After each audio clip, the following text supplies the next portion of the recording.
Hey folks, everything new under the sun. I'll just wait a couple of seconds for some live folks to come on. If they're around at this particular time, maybe early for some folks. Um, I'm hoping the audio is okay.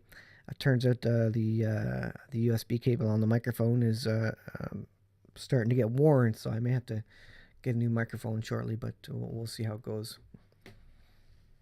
I want to take a look at a number of things, not the least of which is the price of grain. We're going to take a look at Emmanuel Macron and see what he's up to.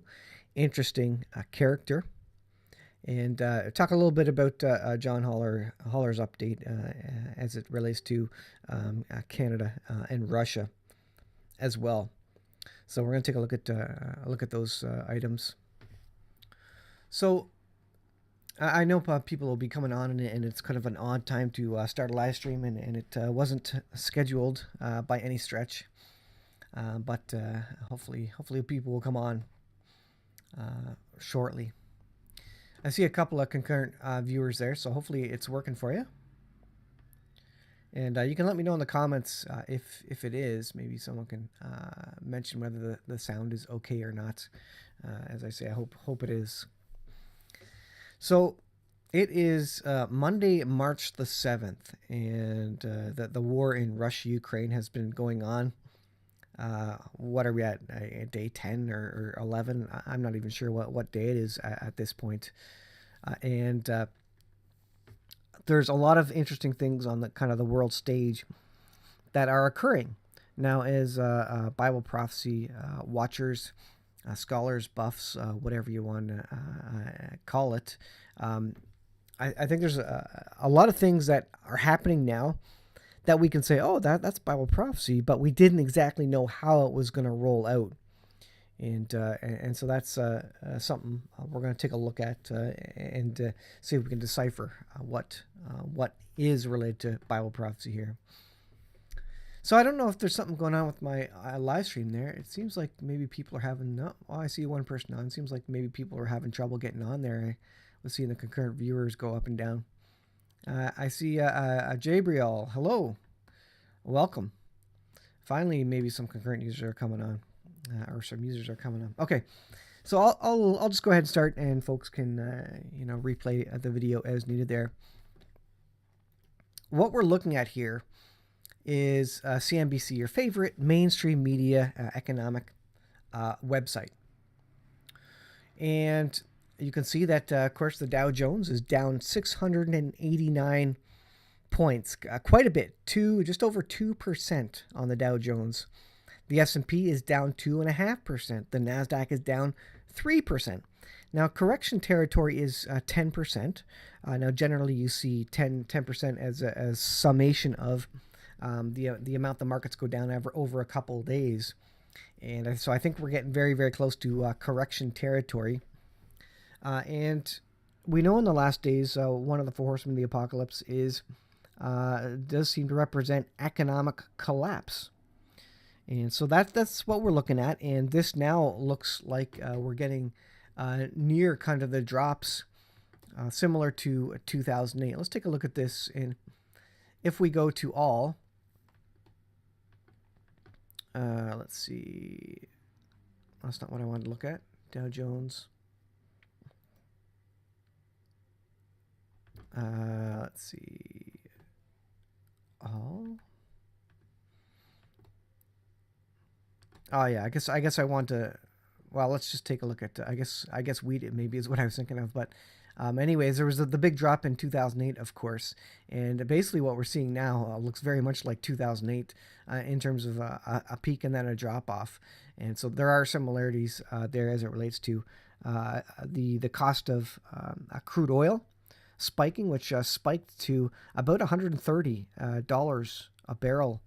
I guess it was over last night, and a lot of things happening, which are very interesting to look at.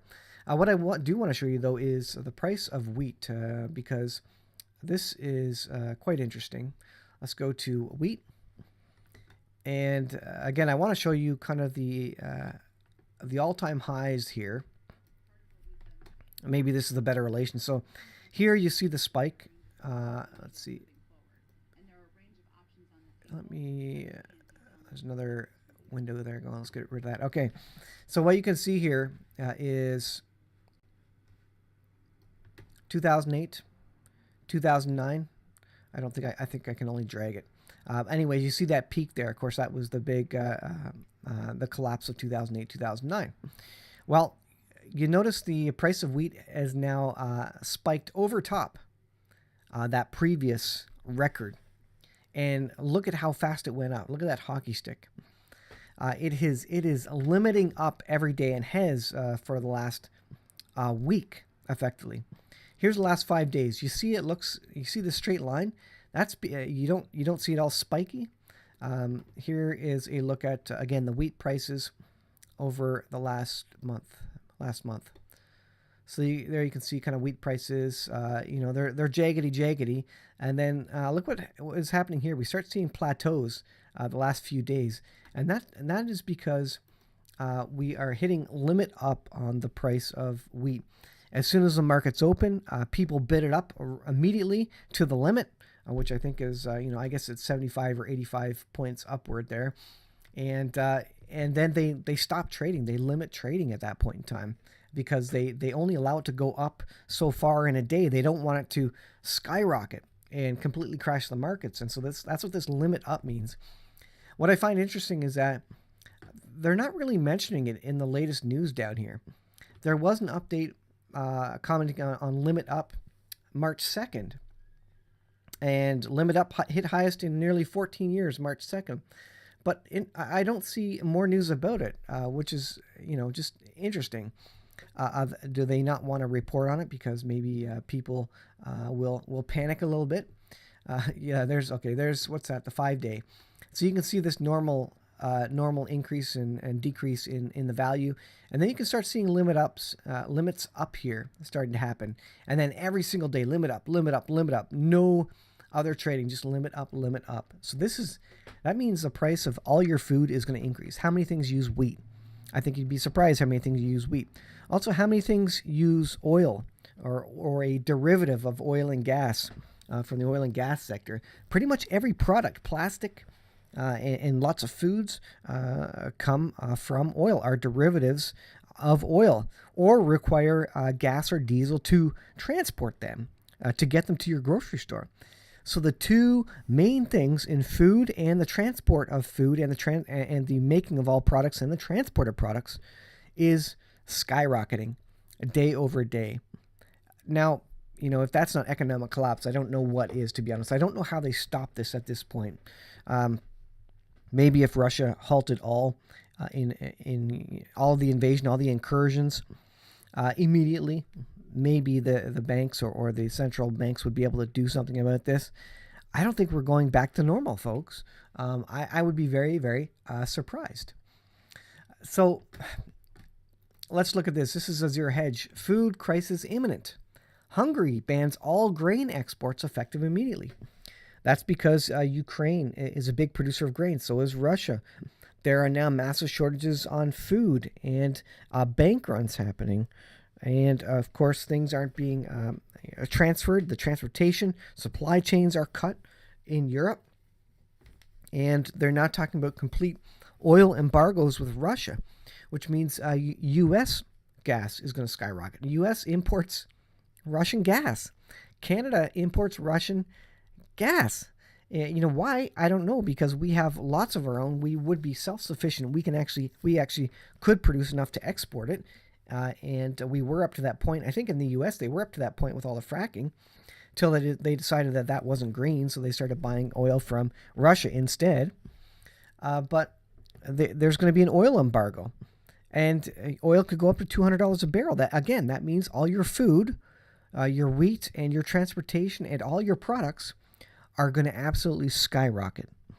And what happens when that happens? People will start panicking, hoarding. There will be bank runs. I can't,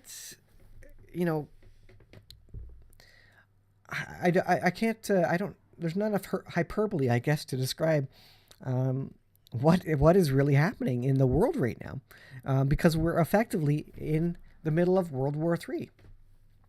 This is TASS.com, Russian news agency. Russian government approves list of unfriendly countries and territories. So who's on that list of unfriendly countries and territories? Well, the list includes the United States and Canada. So welcome, United States. Canada is on that list. EU states as well, UK, including Jersey, Anguilla, British Virgin Islands, Gibraltar, Ukraine, obviously Montenegro. It goes on, of all the nations that are now on the unfriendly list. What does that mean to me when we're on an approved list of foreign states and territories that commit unfriendly actions to Russia? I think basically what that is, that's the target list. That's the hit list. When Russia decides, all these countries who have been funneling in weapons and providing fighter jets to Ukraine, when they finally decide, that's a declaration of war by all these countries that are participating in this. This is basically your hit list that Russia is going to go against with its hypersonic missiles. So be prepared. This is very real. This is real life. Pinch yourself. We are living in those days. I think we get to the very, very, very brink of nuclear war, and then a world leader comes in. And, we've talked about Emmanuel Macron in the past. He's a very interesting character. What's he doing? Well, Emmanuel Macron, this was January 7, 2022. He calls for stronger EU defense strategy as France takes over leadership of the bloc. So the European Union, he is now lead of that, and he is now calling for a defensive army, a military power.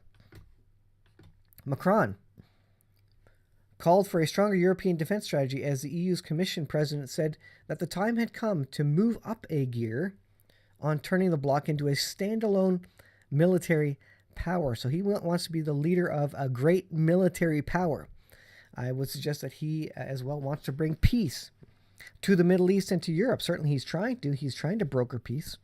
So he's a very interesting character for the kind of this world leader that pops his head up and tells the world, you know what, I can bring peace. Just vow allegiance to me, vow allegiance to this world government. We're going to bring in this new world currency, and we're all the current world currency, the U.S. dollar, current world reserve currency, has died, and it is dying. Look at the price. Look at the inflation that's happening, and I will make everything awesome. We're gonna put into effect this new world digital currency, and of course he's not going to mention the part in the Bible that speaks of the mark of the beast, where no man can buy or sell save he that has the mark.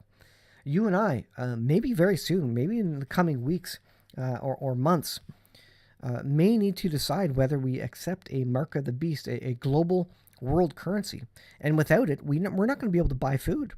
We're not going to be able to pay our mortgages. This is a very real thing that's happening. Now, what they're doing in Russia is that they're freezing accounts. Of course, you heard that Visa and MasterCard have frozen accounts. Now, regular Russians who aren't involved at all in the military situation can't get money out of the bank. All the banking is locked down. All the accounts are frozen. Do you know where that started? Well, that started in Canada with the truckers, where the Canadian government froze the accounts in unprecedented fashion of a bunch of the lead truckers, and they implemented emergency measures without the confirmation of the Senate, which is a part of the voting structure, the parliamentary structure in Canada to confirm a law. It went through the Commons and passed that Parliament, but it did not go through Senate. It was canceled mid-Senate debate, so they never actually got a chance to actually vote on whether that law was legal or not. But anyways, the accounts were frozen. That's what's going to happen in the last days to you and I, by the way. We don't agree with government. Well, the government's going to freeze your account. You won't be able to go to the grocery store. You don't have a pass, a digital ID, just like VaxPass. You won't be able to fly on a plane. You won't be able to move anywhere. You won't be able to travel. You won't be able to have a job, etc. And so what do they do after they kind of did that test run in Canada of freezing accounts? Well, they went over to Russia, and you know what? The whole world has effectively frozen all the accounts of Russia. So this seems like a good move. It seems like no longer do they have to fire real physical weapons, they simply shut off your banking account. And this is exactly what the central banks, the world government, is going to do with the mark of the beast. They don't like you. Your social credit score isn't very high. They're just going to simply freeze your account. They're not going to send you to jail. They're just going to prevent you from actually participating in the economy. And so John Haller actually brought that up, where he said, you know what, they started it in Canada, now they're doing it to Russia. Next thing you know, they have been doing it for years and years in China already. Next thing is, you know what, it works, and they know it works, so they're going to do this for all world citizens once we go to a global government system, because it's the easiest way to make you do what they want, to bend you to their will. Now, speaking of being on the hit list for Russia, Blinken, NATO countries have green light to send fighter jets to Ukraine. So, you know what? They've been sending ammunition, weapons, Stinger missiles, Javelin anti-tank missiles. And Russia so far has, not decided to call that a declaration of war. I think once you start getting into these bigger things, providing fighter jets, I don't think Russia's going to be able to do much except suggest that that's a declaration of war when you have other countries, and many countries, providing military support, battling alongside with the Ukrainians simply by delivering goods, services, products, weapons of war, and money, etc. Then I think Russia at that point would have excuse. They can't win this war if NATO nations keep pouring weapons and airplanes into this war. That means they're going to have to come out and say, you know what, NATO has declared war, or individual countries, maybe Poland, which was one of the countries that was going to transfer airplanes. Poland has declared war, which then, obviously drags NATO in as a whole, because NATO would then have to back up and defend Poland. Well, again, U.S. Secretary Blinken, he has said that they're green-lighting fighter jets. So this is an ongoing thing. Now, Poland was saying the other day that, no, this is true. That's fake news. We're not going to do that. But there you go. So this is quite a crisis. I don't see how anybody backs down from this.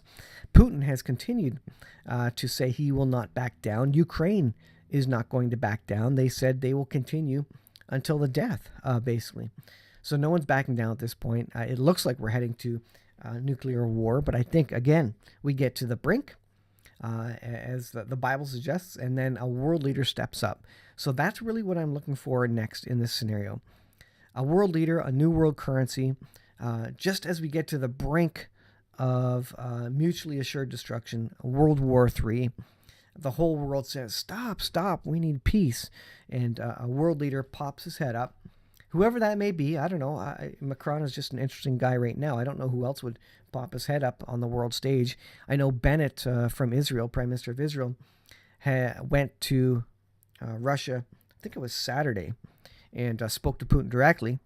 But again, this Macron guy, he seems to be the arbitrator, the kind of the middleman between Europe, Russia, even Israel. He seems to be the point man on all of this. So could he pop his head up and say, you know what, I'm gonna make peace. I'm gonna do whatever it takes and prevent mutually assured destruction and absolute nuclear war, World War III. And as long as all the countries of the world come together and agree to the peace and the new world currency, the Great Reset is coming. Whether it's going according to Klaus Schwab's plans or not, the U.S. World Reserve Currency is at end of life. The central banks want to restart the world currency system, the world financial system. And that is exactly what we see coming down the pipe. And this war was a great excuse. I think COVID did what it did and couldn't really push the world far enough. And so, enter this war. And some say, you know what, Putin is actually fighting this new world order government. And that's what he's fighting against. Regardless, it's happening, and I don't know who is pulling the strings. Maybe some people think they're pulling the strings.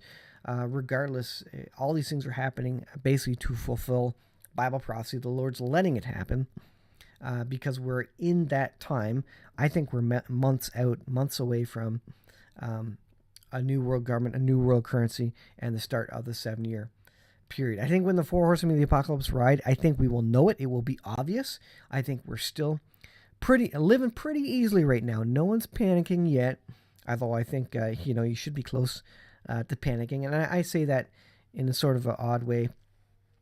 I think Christians should not panic. We should get ready, but as I like to say, in our house, panic before everybody else panics, because once everybody else panics, it's too late. You need to get out there and be prepared now, so that you're ready for this. Prepare your hearts, your minds, now, because when people panic, when they recognize what's coming upon them, when they realize how expensive food and gas is going to get, they're going to panic. They're going to be desperate. And it could very well be a Mad Max scenario, for lack of a better term to refer to it. So I think that's where we are, and that's kind of the update for today. So I see a bunch of people in the chat there. Hello, Dale. Hello, Uptake and Wendy. Let's see. Yes, I saw the news about Mr. Macron on Watchman on the Wall. Yeah. And check out John Holler's video, a great sum up of world events. I think he has a lot of good insight as well. It's truly surreal, it seems to me, that Mr. Macron has revealed himself. Again, I don't think we can say anything concretely until he does come out, until a person does come out and say, effectively, bow down to me, take this mark of the beast, come under this world government, and we're going to have a new currency. I don't think we will be able to declare that until there's a couple of key items presented by the Antichrist. But you know what? It certainly looks like we're there. And I don't think the battle in Russia is prophetic, other than it sets the stage for what is to come and the peace that the world wants to have. And it sets the stage for an Antichrist figure to come on the stage and to provide that peace and to set up that peace. And you have to have the world economies and famine spreading throughout the world all at the same time. And I think that's exactly what we see happening now. So, folks, I want to thank you for your coming on. I'll end it there. And again, kind of a little pop-up live stream video for you. I know it's probably a bad time for a lot of people. It was my end of work day, so I decided to come on and say hello and give you that news update. So thanks for watching. Be prepared. If you don't know the Lord Jesus Christ as your personal Lord and Savior, he came 2,000 years ago, and he died and rose again. He died on the cross for my sin and your sin. He's coming soon. But I think hard times will come. We will be experiencing some significant times, and so much so that I don't think a lot of people expected them to come. When we hit those hard times, people are like, I thought the rapture was going to occur. I thought I was going to escape all these bad things. And I don't think that's a correct reading of the Bible. I think there will be significant hard times. So don't lose faith. Hold the faith. Hold the line, as they say. Recognize that the Lord is coming, but I think there could be a few specific things coming prior to the rapture event. And I do think we were raptured out before the wrath of God. The temple need to be built first, says Nestum. I think it's probably built during the first 3.5 years of the 7-year period, or at the very start of the 7-year period. And so we're close to that. There's all the blueprints, everything is ready to go by the Temple Institute and by the people in Israel, ready to go. And Macron wants Israel to keep hold of the Temple Mount. Interesting story about Macron. He is kind of lobbying Israel to stay strong with the Temple Mount.